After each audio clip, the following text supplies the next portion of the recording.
Hello and welcome back to the Fatigue and Burnout Recovery podcast. I am your host, Anna Marsh, and in this episode, I'm going to share my fatigue recovery story. And just full disclosure, I haven't planned anything. I'm just going to talk freely and hopefully share from the heart. And before I go into everything, I guess I wanted to say that often for me personally, and maybe for many people as well, it can feel really self-indulgent having this platform just to talk about yourself. And so in some ways, I feel like it can be quite cathartic, actually, to share one story. And in the same time, there's a lot of self-judgment, thinking, well, who would be interested in this? And is this just a self-indulgent way to express myself? And so I'm just going to go for it, I think. And what I would say is that every single person's story is different. And I know in my own recovery, I would read stories maybe from other people or listen to other recovery stories. And I would think, maybe there's certain stories that really resonated with me. And then there's parts of stories that maybe resonated with me. And then there's other stories where I used to think, well, that person's 10 years younger than me, or that person had a post-viral fatigue and I didn't have a post-viral fatigue. So it's not relevant to me. So I would encourage you, if you're listening to this and you're committed to listening to the rest of this episode, to notice how you respond to the content and take what serves you, discard what doesn't, and come in with an element of curiosity, because there may be some lessons and insights which will help you reflect on your own story. And there could be something in here today that helps you move the needle forward with your own fatigue recovery journey. So from my heart to yours, I just want to say that I really hope that there is something here today that can be of value to you. And if not, hopefully there will be more value in future episodes. So the first thing that I guess I wanted to say and express was that I had my first fatigue experience quite young, when I was 9 years old. I had been sitting at the dining room table on a Sunday night doing my homework. And then I lay down on the floor and I just said to my mom, I'm too tired. And it wasn't that I was trying to get out of doing my homework, like most 9-year-olds probably would be on a Sunday night, but there was just a feeling of lethargy and exhaustion in my body, which I suspect at the time was emotional to a certain extent. Obviously, at the time, I didn't know that. There was a lot of family stress going on. My parents were separated and getting divorced. There were some other dynamics going on in the home, which made life a little bit stressful. And there was just a lot going on for a 9-year-old girl who maybe didn't know how to manage the emotional enormity of the situation. And nobody knew what was wrong with me. I took a month off school and went to various different doctors. And I was eventually diagnosed, rightly or wrongly, I'll never know, with nephritis, which is inflammation of the kidneys. And I think I was put on a lot of antibiotics and medications. I had to take time off school and rest. And eventually I was building up my school hours. So I would go for the morning and then I would go until lunchtime and then eventually stay for the full school day. And I wasn't allowed to do any sports or anything like that. So I did sort of recover over the course of 6 months. I had a relapse a few months later and just went through the same process again of resting and then building myself back up. And then all was well for a really long time. I was a very normal, maybe not even normal, probably very high achieving child, very A-type personality, academic, high achieving in school, got good grades, all of that. I was never really good at sports, but I enjoyed exercise, swimming and running and aerobics classes. And that's actually what fueled my interest in my first degree, which was human kinetics and ergonomics. I had always had an interest in nutrition because when I was diagnosed with nephritis, I was given some really bad advice, which was to eat lots of carbohydrates to increase my energy levels. And as you can imagine, that increase in carbohydrates ended up being donuts and ice cream and packets of crisps, and it wasn't very good for me. And I probably gained about 2 stone over the course of a few months, and went straight into puberty at 9 years old. So there was also a lot of body image stuff, shall we say, thrown in the mix there. And my body changed very quickly. It felt very out of control at a time in my life where there was a lot of emotional change happening in the household. And I think I just wanted to lose weight and be a normal child. And because of that, I developed an interest in nutrition. So the plan was always from a young age to study nutrition, but that wasn't available in the hometown where I lived. Both my parents worked for the local university. Education was essentially free because of that, which was a huge privilege. And therefore, it made sense for me to go to the local university and study human kinetics and ergonomics, essentially sports science, and biochemistry, so that I would be set up with the foundations, so should I later want to do further nutrition studies. So that's what I did. Had a very typical university lifestyle, lots of partying, lots of late night drinking, not eating very well, but still very much interested in sport and still doing very well academically. But by the time those university years came to an end, I knew that nutrition was still my passion. And the opportunities available in South Africa at the time were limited. And I was, I was busy completing my honors project, and I was struck down with appendicitis, and I was bedbound in the recovery after having my appendix removed. And so lying in bed, not able to do anything or go anywhere, my thoughts began to think about the future and what I wanted to do next. And I got on Google and I started researching. And I started to research nutrition courses in the UK. And I found a course that I really wanted to do. I just read the prospectus and I was like, this is everything that I've wanted to study my whole entire life. And little did I know at the time it was based on functional medicine, or the functional medicine model. So I'm very fortunate. My mum is English. My dad is South African. I have a British passport. So the idea of moving to England to study wasn't as daunting as it would maybe be for someone else. So I had a call with the university, and I made plans to start the course online, distance learning from home, for a year in South Africa. And then the year after that, move to the UK to complete the practical elements, the elements that couldn't be done via distance learning. This was before Zoom and all the fantastic technology we have today. So this was 2007. I began that degree, so quite a while ago now.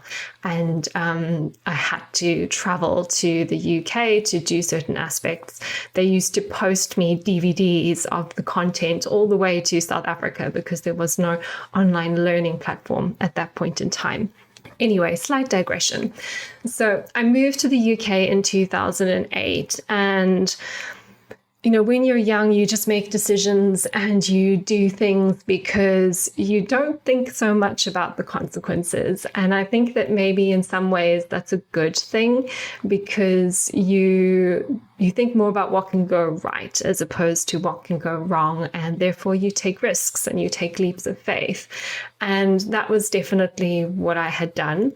But when I landed in the UK, there was also the reality of just finding somewhere to live, of finding a job. The plan was that I would work as a personal trainer in a gym so that I had the flexibility to work and earn a living to support myself, but then the flexible time if I needed to take a day off to attend a training or do coursework, and I could study, in between in the hours when I wasn't working with clients. But it was a very full-on job because you work first thing in the morning, sometimes until last thing at night. So some days I would leave the house at 5:30 in the morning and I would get back at 9:30, 10, and just sort of fall asleep, wake up and do it all over again. So that was, a huge strain that was starting to take its toll on my body. In addition to that, it's just stressful, I think, living in a foreign country, which is culturally different. You don't have the support network and the connections you might have in your own country. And then the financial pressures of running your own business in a country where you don't have a support network and you don't have the connections, and you're trying to study all on top of that. So there was a lot going on, and the signs definitely started to show in my body. I had a lot of IBS type symptoms. And I think, given all the antibiotics I took due to the supposed nephritis diagnosis as a child, my gut has always probably been a bit of a weak point.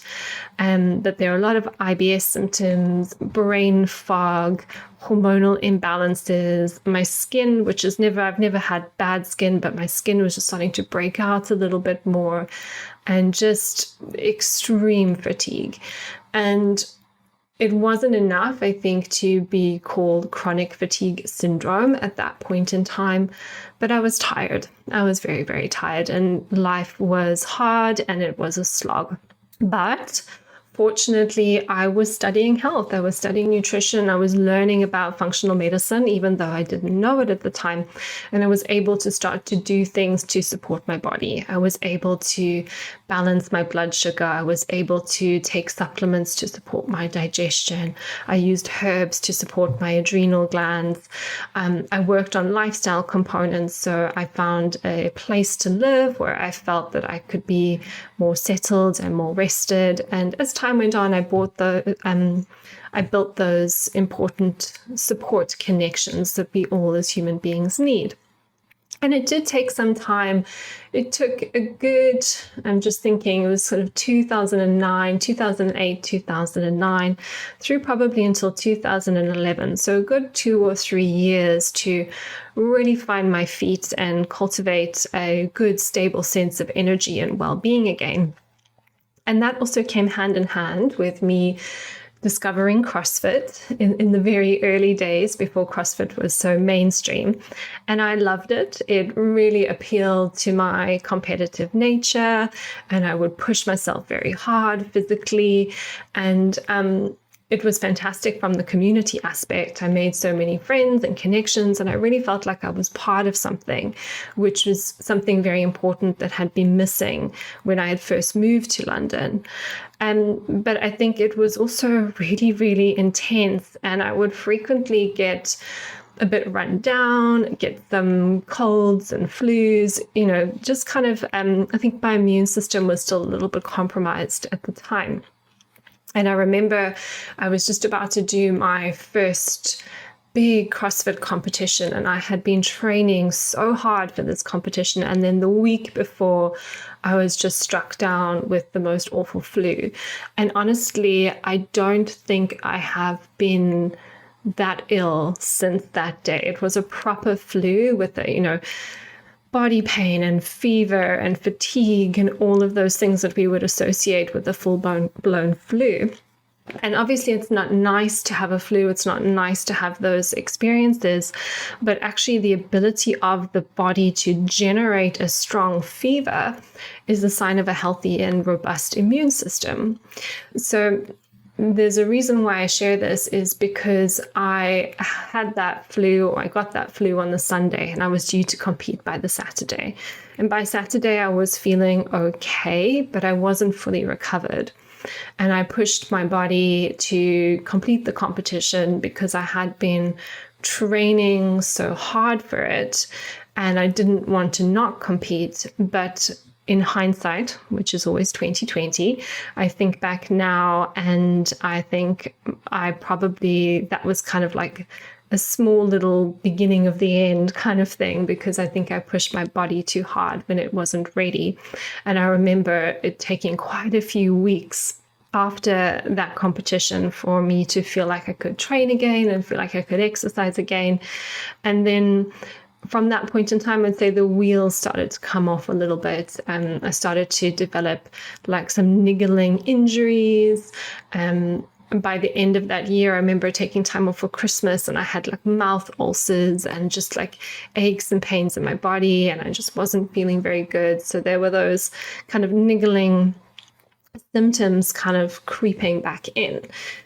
And, it was nothing major, nothing, when you're busy and you're young and you're doing things, you just sweep these things under the rug and you keep on going. And it wasn't something that was impacting my life in a huge way. And so I just kept on going. And then I was offered the opportunity to do my master's degree in personalized nutrition, and I took that opportunity up. And so again, I was working and I was studying. And it was, things that I enjoyed, but it was still a lot to be taking on. And then additionally, I was training very hard. So that went on for a period of time, and I met my now husband, Ben, and we decided that we wanted to move to where I live now, which is the southwest coast of England, in Poole. And 2014, we decided to make the move. I had just finished my master's. I had been working at taking my business online to prepare for the move, because prior to that, I'd had a very physical in-person practice. And now I needed to take things online so that as we moved, I would still have a job. And so that all happened. And in some ways, that was a really great move. I love being on the southwest coast. I love living by the beach. I was never really into the big city. And I think that was something that was also quite a lot of stress and strain on my nervous system. But at the same time, there were a lot of additional challenges that came with taking my business online. There was new technology that I needed to learn. There's this idea, your work is always just there on your laptop or your phone, and it's very easy to be too available to people all the time. And I had invested all of my savings in working with a business mentor because I realized I didn't know what I was doing and I needed help. So although that was a fantastic investment, it really helped me grow my business and achieve a lot of business success. There was also a lot of pressure to make things work. And, I was learning so much so quickly, growing so much so quickly, and it was amazing. But at the same time, it was also just a lot.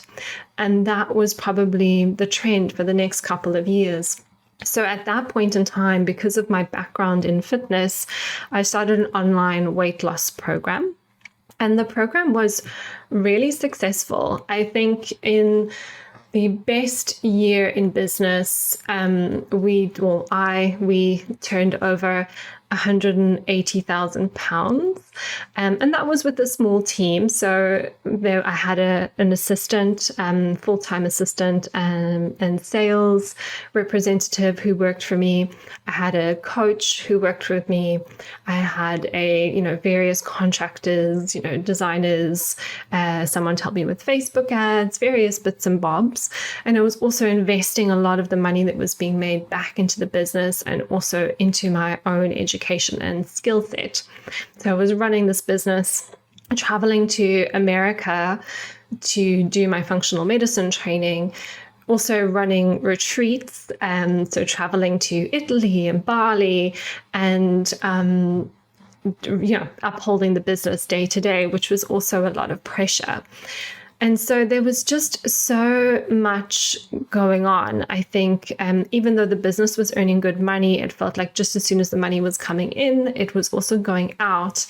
And therefore, I constantly felt in financial scarcity. There was always a pressure every month to make sure we onboarded enough new clients to kind of keep feeding the machine of the business.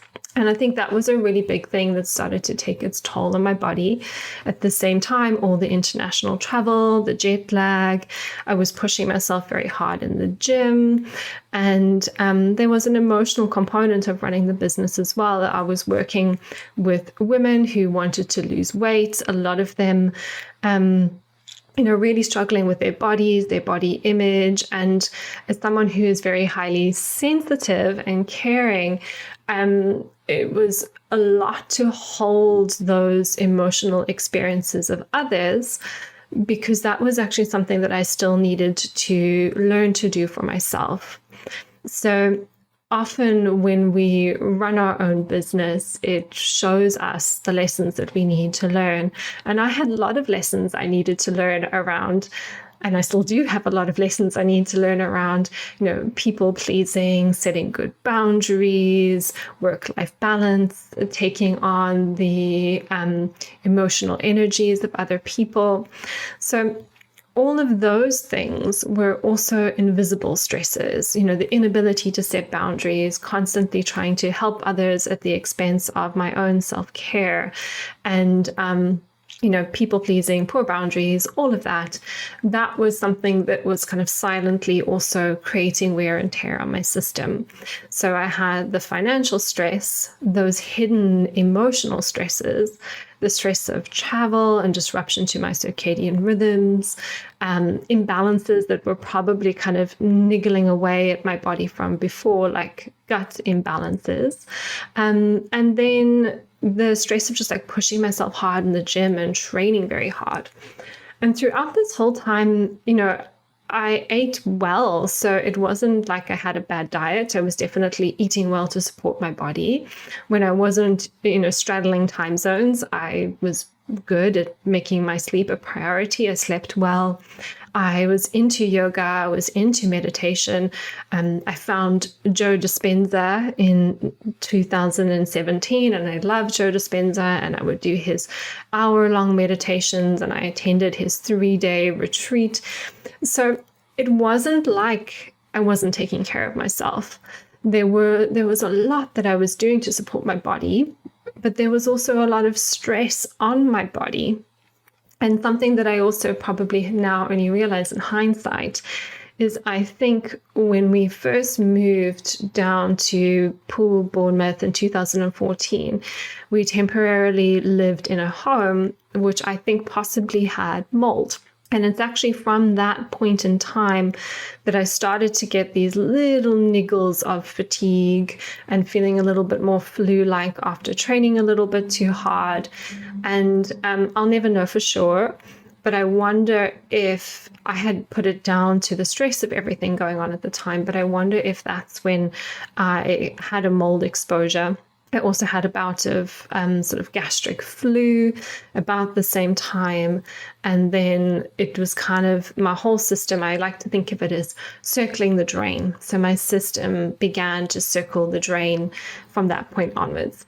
And I wasn't ignoring my body completely. I did, various testing. I was taking supplements. I was working on supporting my gut. But what I didn't have at the time was a framework for really understanding what was going on. And I'll talk about this framework in more detail in future episodes. And what I know now, what I say with my clients is that when someone experiences a chronic fatigue and a burnout, it's usually because the system is being worn down over time. And there's often one big thing, which is the straw that breaks the camel's back. Not always, but often it's a collection of things. And this collection of things is essentially what I'm sharing with my story as I share it with you, so you can understand my unique connection or collection of things, but your collection may look totally different. And once we've got these sort of different things which are wearing down the system over time, it's like dominoes. So different body systems begin to become dysfunctional because it's trying to make adjustments so that you can continue going, so that you can cope, so that you can survive. And so that's where these little clues come in, like the digestive imbalances, the hormone imbalances, the immune system niggles. They're all just little signs which are showing you that your body needs some attention and care.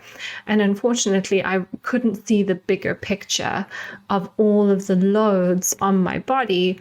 And therefore, I was just going in at the sort of surface level and thinking, oh, well, I'll fix my gut, or I'll take some supplements for my adrenal glands, instead of thinking, whoa, there's a lot of pressure on me here. What do I need to change within myself?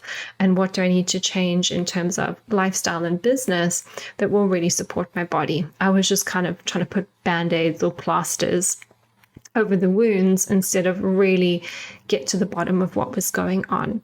So this pattern continued for a number of years. And then I remember in 2016, it had been a really big year for me. I had got married. I had done various international travel. Ben and I were in the process of buying our first flat, and I just got back from a trip to Japan, so lots of jet lag. And I just never felt the same after that trip. And I started to just feel really fatigued and foggy and just demotivated, which wasn't like me at all. I was a very high energy driven person, very focused, and I just didn't have that anymore. But it wasn't that bad. It kind of just waxed and waned and waxed and waned. And I'd go back to the gym, and then I would take some time off, or then I would do too much and I would feel really foggy and inflamed, but then I'd rest a bit and it would be okay for a bit. So I was kind of just keeping on going, but never taking that big step back to see the bigger picture and say, what is really going on here? And I thought I had it all sorted. I was eating well, I was sleeping well, I was doing loads of meditation and yoga, but just nothing seemed to be giving me the real traction that I needed. So that was 2016, and this pattern continued through 2017, 2018, each year just getting a little bit worse and a little bit worse. And then eventually, at the beginning of 2019, I went to Sri Lanka. I took a month out of my business, which was a really big deal for me. And I spent a month in Sri Lanka doing my yoga teacher training. And that was an incredible experience. I was mindful of this tendency towards fatigue, but actually taking the month out, being in the sunshine, the fresh air, meeting wonderful people, and just doing yoga was really good for me.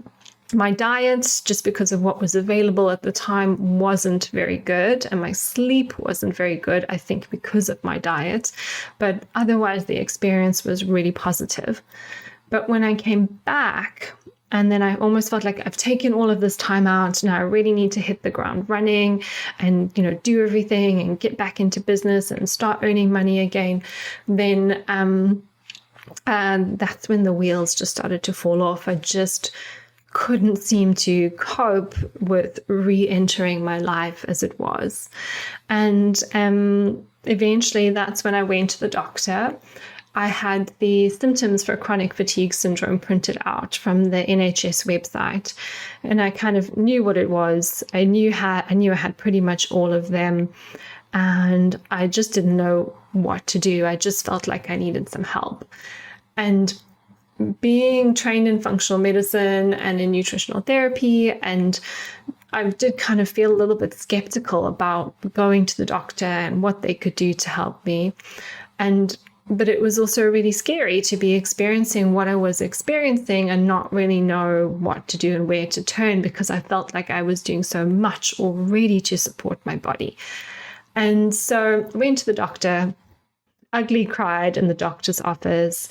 She was very sweet. She said, are you experiencing a bit of stress right now? And I was like, no, I'm not stressed. And classic, I was completely disconnected from what was really going on.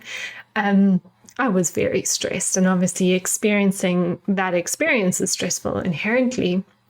Anyway, the doctor ran some tests, And this will be very familiar to all of you, which is they're pretty much all normal. There were like 1 or 2 markers which were off, I think maybe like my neutrophils or white blood cells, one of the full blood count markers. And they just said, come back in 6 to 8 weeks. Did that, retested, everything was fine. And at that point in time, I just almost jumped ship on the diagnosis process, because I think when you're overwhelmed with what's happening to your body and you have to show up at appointments and kind of like advocate for yourself to get the appointments and get tested, I just felt like I don't need to know that this is a thing or that I have this thing. I don't need this diagnosis to begin to move forward with my health. So I made the decision to work with a contact that I met through my functional medicine training. I had developed a friendship with a wonderful woman, Dr. Lacey Chiddle, who had an autoimmune condition and fatigue associated with that autoimmune condition, and she was doing well and thriving. And so I had reached out to her and said, I think I need your help. And so we began to work together, and the work that we did together was invaluable. She really just helped me with a lot of my blind spots. So although I was trained in functional medicine, I was trained as a nutritional therapist, I had more than a decade of experience at this point in time, we all have blind spots. We all have the things that we can't see for ourselves. And it takes somebody outside of us to help us see those things. And also, I learned so much from her professionally, because, different practitioners have got different levels of experience in different areas and different skill sets. And it was really expansive for me, not just personally in my fatigue recovery, but in my own sort of professional, growing as a professional. So that first year, 2019 to 2020, I actually did really, really well, and I was making progress, and things were all heading in the right direction. But at the end of the year, for a short period of time, about 2 or 3 months, I ended up living in my mom's flat while she was back in South Africa. And at that point in time, I didn't know it at the time, I think I had another mold exposure. So when I was in that flat, I just had the feeling like something is not right. And at that point in time, I started to get really, really bad diarrhea, IBS symptoms, just started to notice that I was doing some yoga and some swimming, and the yoga that I could do before, I was just no longer able to do. So my post-exertional malaise had become exacerbated. And I was in South Africa for Christmas, came back. We all know what happened in 2020. And really in 2020, I felt like I went backwards. And I had just put it down to stress because I wasn't aware of the mold exposure at the time. And then I just spent a lot more time doing more functional testing, taking loads of supplements, all sorts of things. But really now in hindsight, I can see that if a lot of what I was doing was maybe helpful. I mean, it did help to a certain extent, but it was almost wasted because of that undiagnosed mold issue. So I was doing things, I was supporting my body, I was, moving forward very, very slowly. And I just felt like something was missing. And then through chance, I think it was through my business mentor at the time, I started to become a little bit more aware of the nervous system. And I decided to do a trauma-informed course so that I could be a trauma-informed practitioner. So that was like a bit of a gateway for me. I did a 3-month training with Oriana Joy and Will Resin, and that was absolutely fantastic. That was the beginning of 2021. And then that got me interested in doing more training around the nervous system. And I decided to then train as a somatic experiencing practitioner. So at the time of recording this, I'm now enrolled in my intermediate year of somatic experiencing, due to complete, I guess, the beginning of 2024. That will all be completed. But I have over 100 hours of trauma training to date. So that really helps me to support my nervous system. And I did see a lot of progress from integrating those nervous system practices into my day-to-day self-care. I also did brain retraining with Annie Hopper. I did her DNRS program, and I'll share more about my experience with that in another episode. But what I would say is that was really helpful to improve my diarrhea. So I had chronic diarrhea up to 10 times a day, on and off. It would vary according to where I was in my menstrual cycle. But I tried all sorts of like stool testing, spent a fortune on gut supplements. And then it was really just a combination of a couple of gut supplements alongside the DNRS, which really helped me break out of that cycle. So it was personally very, very helpful for me. So all was going well at this point in time, from doing the DNRS, from sorting out my gut, from supporting my nervous system. I was still taking supplements that I needed for mitochondrial function. By this point in time, I was, hiking. By the end of 2021, I think I did a 3-hour hike with my husband.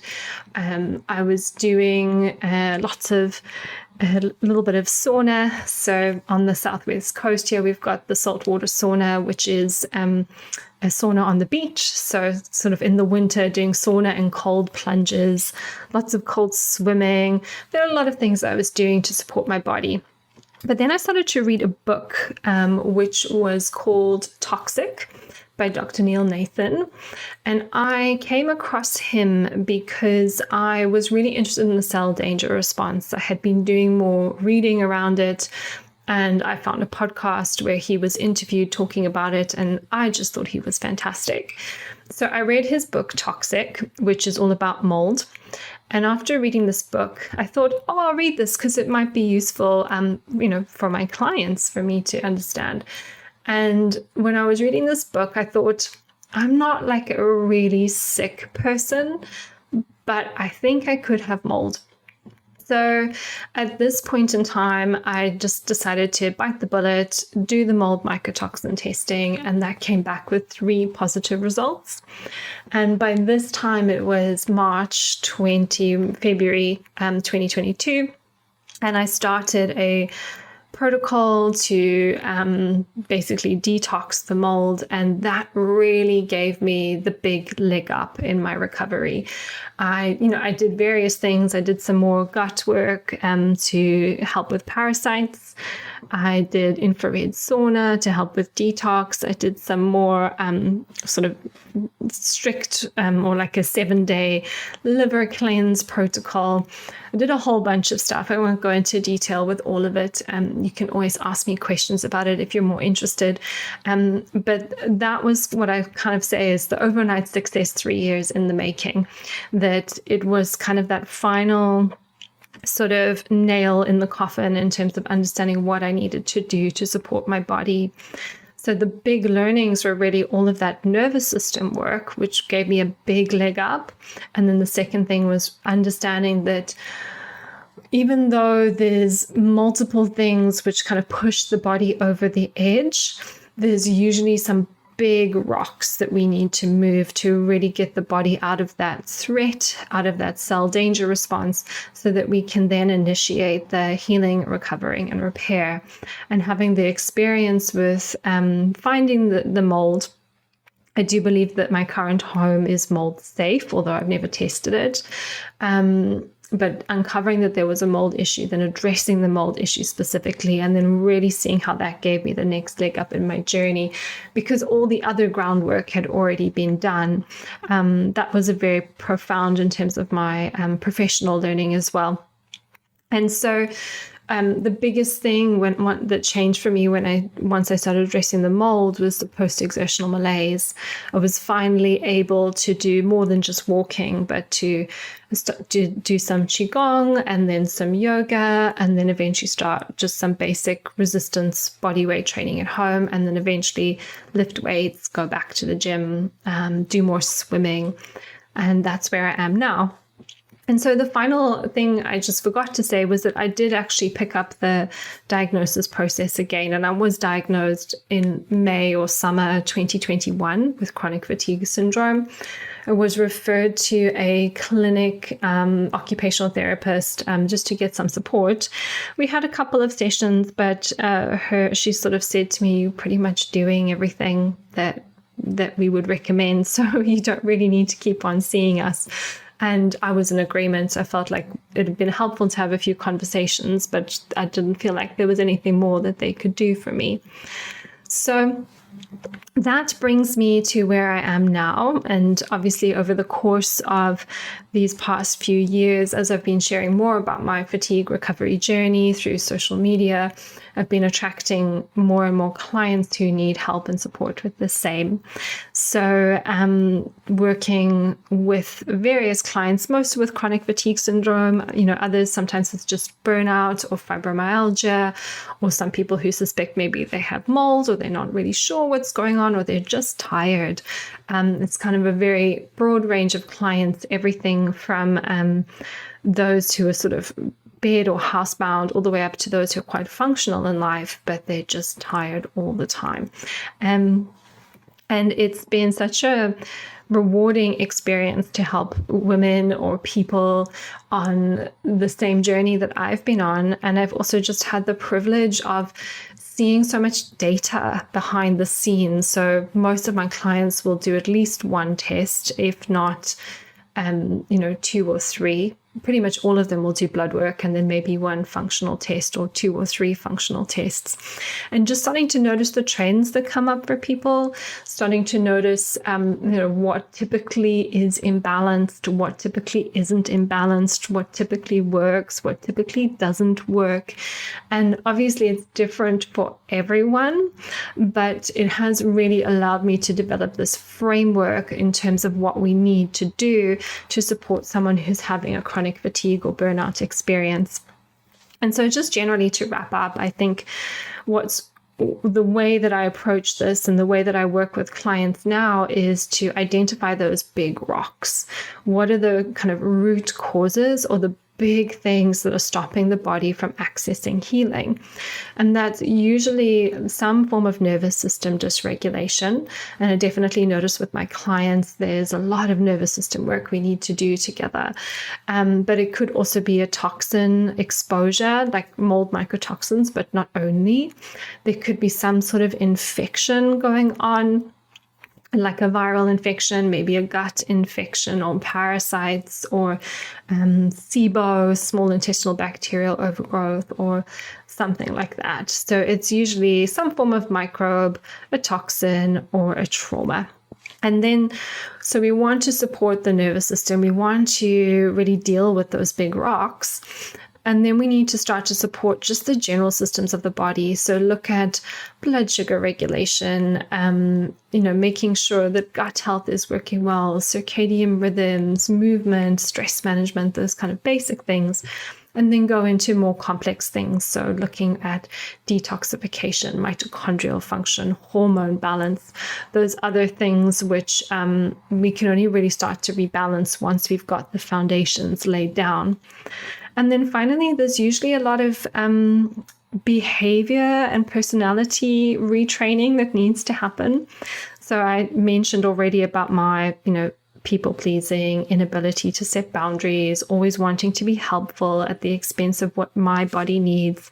And a lot of that we need sort of coaching or support or retraining to really address and really just help people to kind of navigate setting up a life for themselves which allows them to be well. So that is, I think, enough for today. That is my story. I'm sure there's a million parts that I've left out and will probably come back and wish that I had said or want to add in, but that's it. And I hope that you have enjoyed listening to this today. Please watch out for the next episode where I'll be starting to go much more deeper into that framework that I use to support clients on their fatigue recovery experience. I'll see you in the next episode.